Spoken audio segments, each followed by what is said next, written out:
Daily. Taste the Daily. Dhoni சிறந்த ஆட்டக்காரர் தான். ஆனால் அவருக்கு சென்னை சேப்பாக்கம் மைதானம் தான் சரியாக இருக்கும். மற்ற இடத்துல சரியா ஆட மாட்டார். அப்படிலாம் இல்லை, எங்காலும் எந்த திடல்ல விட்டாலும் அடிப்பார்.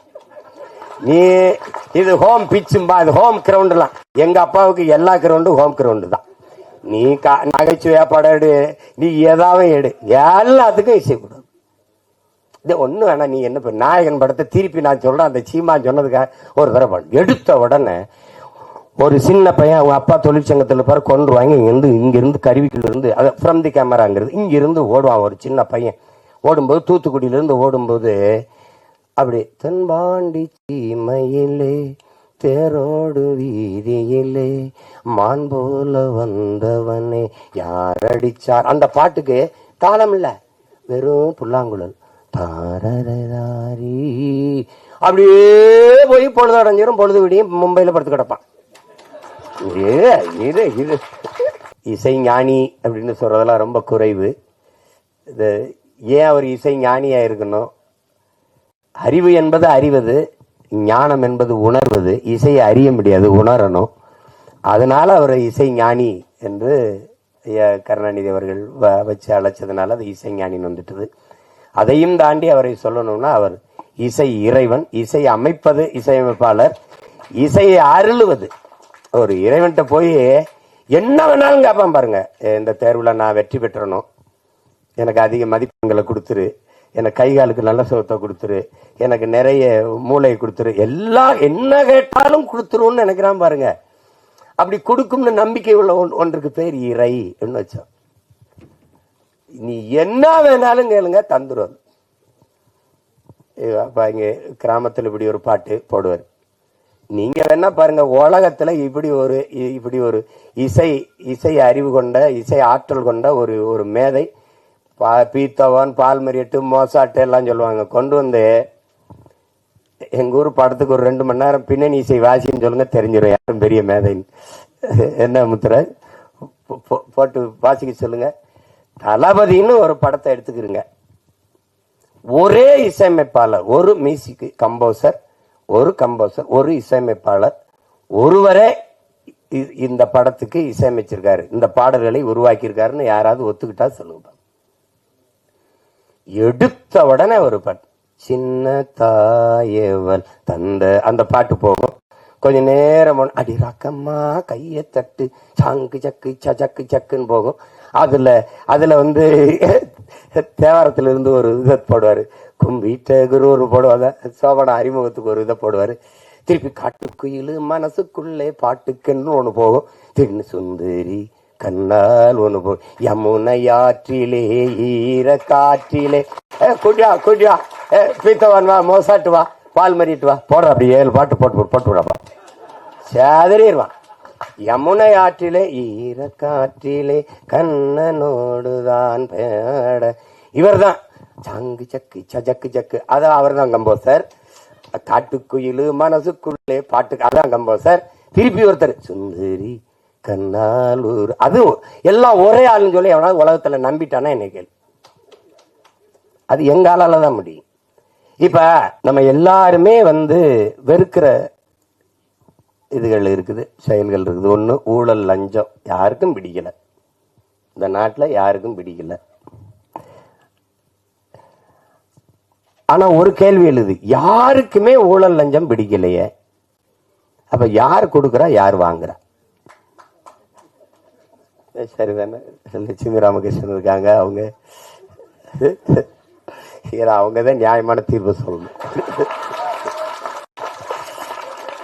ஏன்னா இல்ல, ஒரு கேள்வியை நம்ம இப்படி கேட்டு பார்ப்போம். உங்களுக்கு ஊழல் பிடிக்குமா, லஞ்சம் யாருக்காது பிடிக்குமா? தங்கச்சி உங்களுக்கு பிடிக்க யாருக்கும் பிடிக்காது. அப்போ யார் தாண்டா கொடுக்குறா, எவன் தாண்டா வாங்குறான் தெரியல.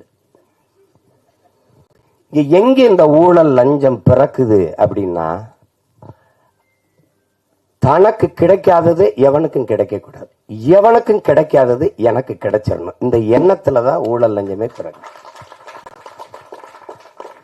கோயில் கருவறையா முதல்ல கும்பிட்டு போயிடணும், அதுக்கு 1000 ரூபாய் சிறப்பு தரிசனம் கட்டிடு, என்ன லஞ்சம்.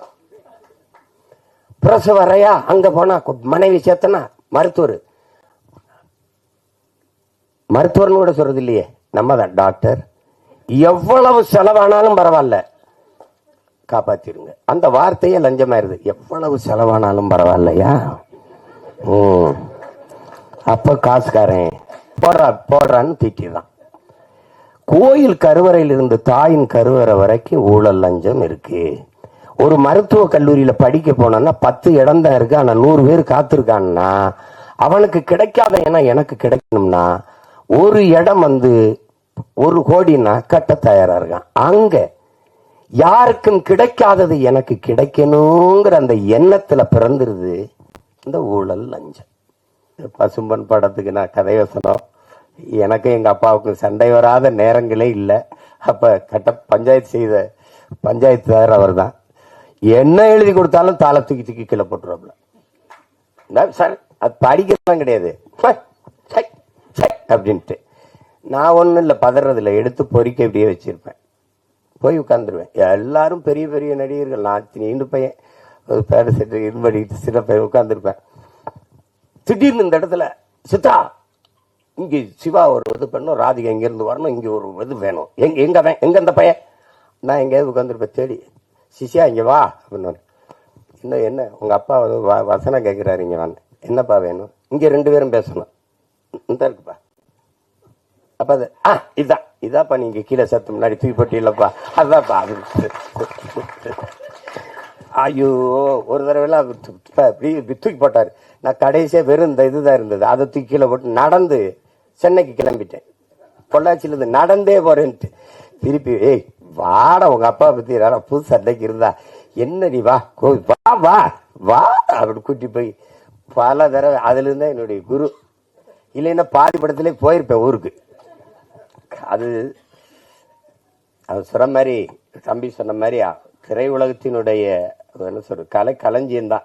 எங்க ஐயா நடிகர் திலகம் ஒரு நடிப்புல கலைக்களஞ்சியம்னா, இந்த ஆண்டு இந்த படம் இப்படி வந்தது, இந்த திரையரங்கில் வெளியிட்டாங்க, இது இத்தனை நாள் ஓடிச்சு, இதனால இது ஓடிச்சு, இந்த பண்டிகையில் வெளியாச்சு, எல்லாமே அவருக்கு தெரியும். அவர் நினைவுக்குள்ள இருக்குது. அவ்வளவு இங்க இருக்கிற மூத்த இதழியலாளர்கள் எங்க ஐயா போன்றவர் இருக்காங்க.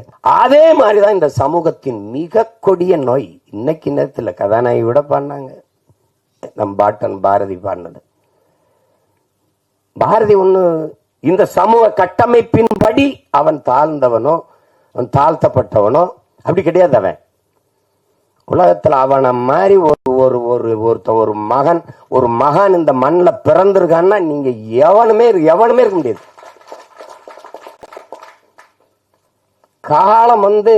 காலம் பல கவிஞர்களை உருவாக்கி இருக்குது. அன்பிற்குரியவர்களே, காலத்தை உருவாக்கிய ஒரு பாவலன் உண்டென்றார் உலகத்திலே நம் பாட்டன் பாரதி தான்.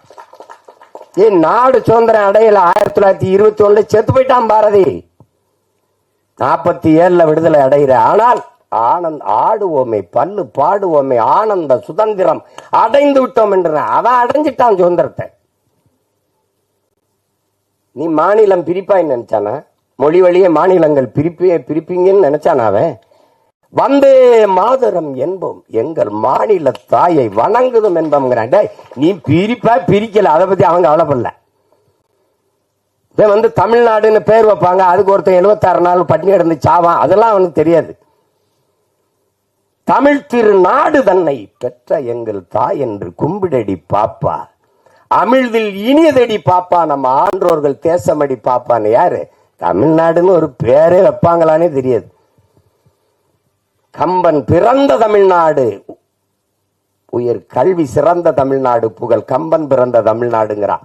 வள்ளுவன் தன்னை உலகினுக்கே தந்து வான்புகள் கொண்ட தமிழ்நாடு, நெஞ்சை அல்லும் சிலப்பதிகாரம் எனும் மணி ஆரம் படைத்த தமிழ்நாடு தமிழ்நாடு தமிழ்நாடு பாடி தள்ளிட்டான். எப்ப தமிழ்நாடுன்னு பேர் வைப்பாங்களான்னு தெரியாது. அவ்வளவு பெரிய அறிஞ. அக்ரகாரத்துல கழுதை வரக்கூடாது, கழுதையை கையில தூக்கிட்டு நடந்துட்டாப்ல. இந்த பாரதி படத்துல பாத்தீங்கன்னா தெரியுமே. மதம் மாத்துறது நீ பாத்திருக்கா? உலகத்துல சாதி மாத்தின ஒரே மகான் பாரதி தான். கனகலிங்கத்தை கூப்பிட்டு மீதி எடுத்து போட்டு பூணூல போட்டு, இன்னையிலிருந்து நீ பறையன் இல்லை ஐயன். யாரா? சுப்பிரமணிய பாரதி பண்ணான்னு சொல்றா. போடா, அப்படி ஒரு ஆளு நம்ம ஆளு. அவன் சொல்றான், அவன் மனசுக்குள்ள எம்புட்டு வலி இருந்தா, சாதிகள் இல்லையடி பாப்பா, குல தாழ்ச்சி உயர்ச்சி சொல்லல் பாவம், நீதி உயர்ந்த மதி கல்வி, அன்பு நிறைய உடையோர்கள் மேலோர்ன்றான்.